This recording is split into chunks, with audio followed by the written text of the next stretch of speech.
So many beautiful rocks.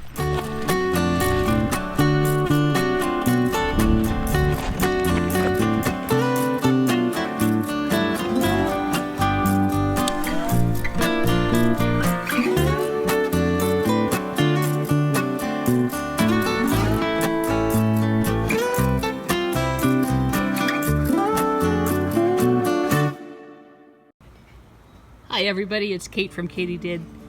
In my rock pile, which I should have looked at a long time ago, I found another big agate. This one is only 7.2 pounds, which is 0.2 less than the one I thought was the biggest one before I found the 9-pounder. Anyway, which is really more information than you probably need or want. But anyway, today we are going to cut this big one and see what's inside. This is the rock saw, painted International Harvester orange because that's what they had when my dad made it. And anyway, so the vise itself, you can see, is just a couple pieces of plywood. The plywood is very oil soaked, so it's a little bit soft but not peeling. And you want to put it into the vise. I have to move it, but you want to put it into the vise so that it cuts the slab just exactly where you want it. So we're going to move it back a little bit, so we're just cutting the end of it off. One thing I wanted to mention about the vise, this is where you tighten it, is that you want to get it as tight as you can, and then you want to try to shake the rock, because sometimes the rock will slip, and if it's not tight in the vise, it'll slip and it'll mess everything up pretty bad. So you definitely want the rock to stay in one place. So tighten it as tightly as you can manage. Okay, I've actually cut several slabs here, and usually I take them out one at a time and wash them off and admire them, just because that is, that's my thing. It's like Christmas. But I cut several and I left them here so that we could collect them. The fumes or the misting from the oil has settled. This has been sitting for quite some time. Otherwise, I would be using a mask. So what I'm going to do is I'm going to collect these. I'm going to clean them, and then I'm going to organize and sort them to try to figure out which ones came when, and show you the progress of the rock so far. You can see that some of them are actually pretty fractured, and that was a little surprising. Not a lot surprising, but a little. And so we will have to see what they look like. Okay, we've actually turned the rock so that we're cutting a different face of it, and I have a couple more slabs off of this side so far. So we're going to have, looks like maybe 2 more, and then we'll check it out. Okay, so you can see that the rock is diminished substantially from its former glory. It's now no longer huge, still pretty big though. And these are the rocks that we're going to take inside, the slabs we're going to take inside. We're going to wash them, then we're going to try to organize them and show you a beautiful show. So what I'm doing here is trying to organize them in the order that they were cut so that you can kind of see what it looks like as it's going along. This particular piece had sort of a weird deal with this one right here, and that is that it had a quartz vein that was kind of, it went right through the middle of the cut, and so when I opened it up, I thought the piece had completely disappeared because it was gone. I mean, there were just these pieces, and I'm like, what the heck? And then I figured it out. However, this is the next piece that was cut. And will show you when I get to the window that this white vein is actually quite pretty. So this is the beginning of it, and then it goes through here and all the way out to here. This is the next slab after the great fracture incident. You can see this piece is just really fractured. The face of this piece looked so fractured, I'm surprised it slabs at all. I ended up slabbing it on the back of it and then on the side of it, but you can see here where these fractures are, this is towards the face, and so somehow this piece got really, really, really banged up in the process of ending up where it is. Here you can see that we're starting to get rid of that quartz vein a little bit, but it's made a little druzy pocket for us, which is always cool. And the quartz vein actually creates an interesting visual look in that it has lots of different landscape stuff you can do with it at that point. So let's turn it upside down and take a look at it. That's what it looks like when you're looking through the window.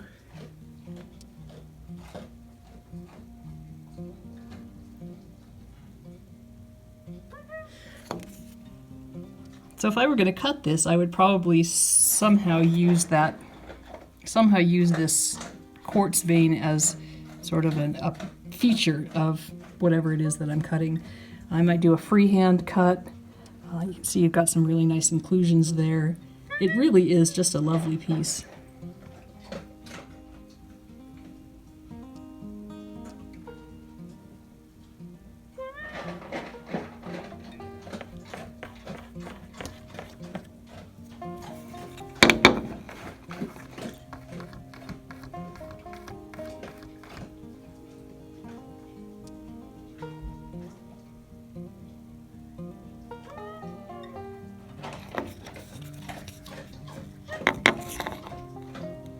One thing Montana agates are famous for is their picture landscapes and lots of trees and lakes and hills.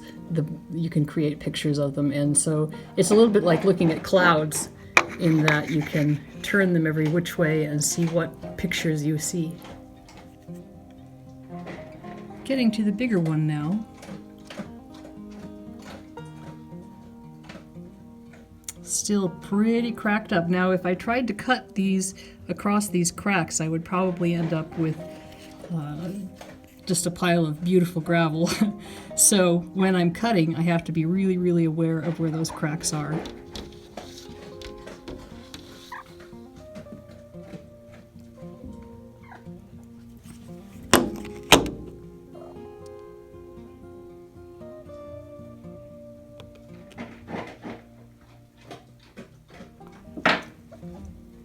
Okay, this is the biggest slab I got from there. I've been cutting these anywhere between 3.5 and 4 turns. I started cutting 4 turns when I saw how fractured it was. I usually do 3.5 because I like the thinness and transparency of it. But we've got cat hair on there, that's nice. Either way works well. Depends on what you want to do with it. And here we have the beauty showing through.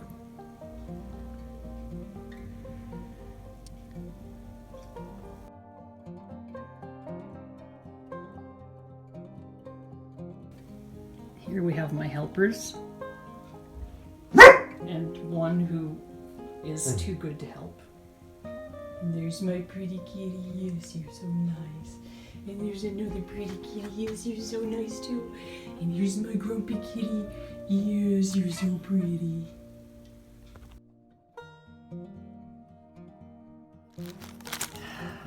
Oh my, isn't that just perfect? It's making me cry. That is so cool. Thank you so much, Theo. That is just amazing.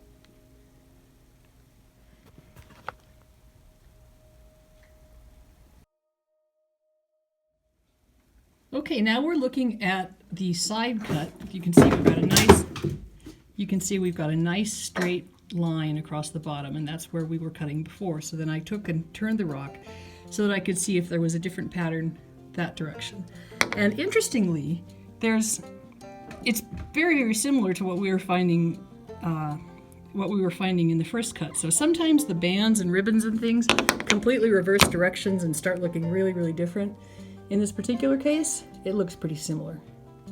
And it's still pretty cracked up, but I think there's lots that can be done with that.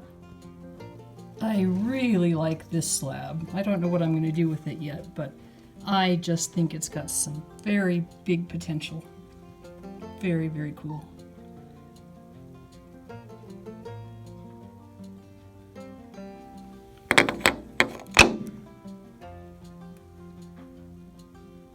See how those inclusions just kind of flow in a line there, so they create these beautiful patterns.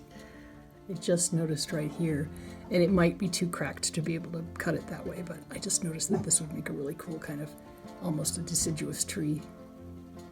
Nice. Now we're starting to get some bigger dendrites, and that circle pattern that I was seeing that I thought looked like a tree has kind of become all the way around this quartz vein here.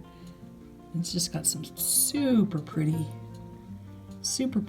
inclusions. Inclusions is the word that they use for the brown stuff that is in the Montana agate. It can either be magnesium or iron. The brown is iron and the black is magnesium. And it does different things depending on how it was placed and at what time during the rock's formation it entered into the matrix. Look at that.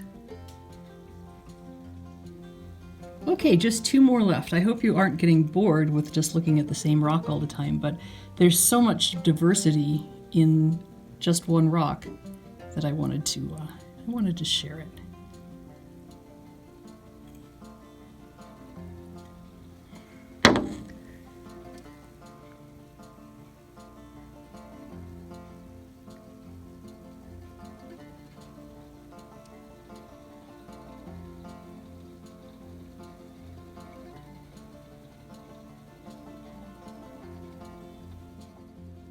One last one. I just love how this circle thing is going on here. Must have been a place where the iron was able to enter at that particular hole. It was probably where the quartz vein was. And then it just kind of spread outward in every direction. I think that's super cool. Yes, I'd say I'm pretty satisfied with this chunk. I still have, probably 3 pounds of it still to cut. I think what I'll do is I'll cut all sides of it and then shine it up. Maybe I'll give it away for my 2,000 subscriber giveaway. So if you know anybody who hasn't subscribed, give them like encouragement so we can get there. Thanks all for watching. I hope you are all being safe and sound, happy and healthy as we approach summertime, or at least enter spring. This is Kate from Katie Did. Keep on doing.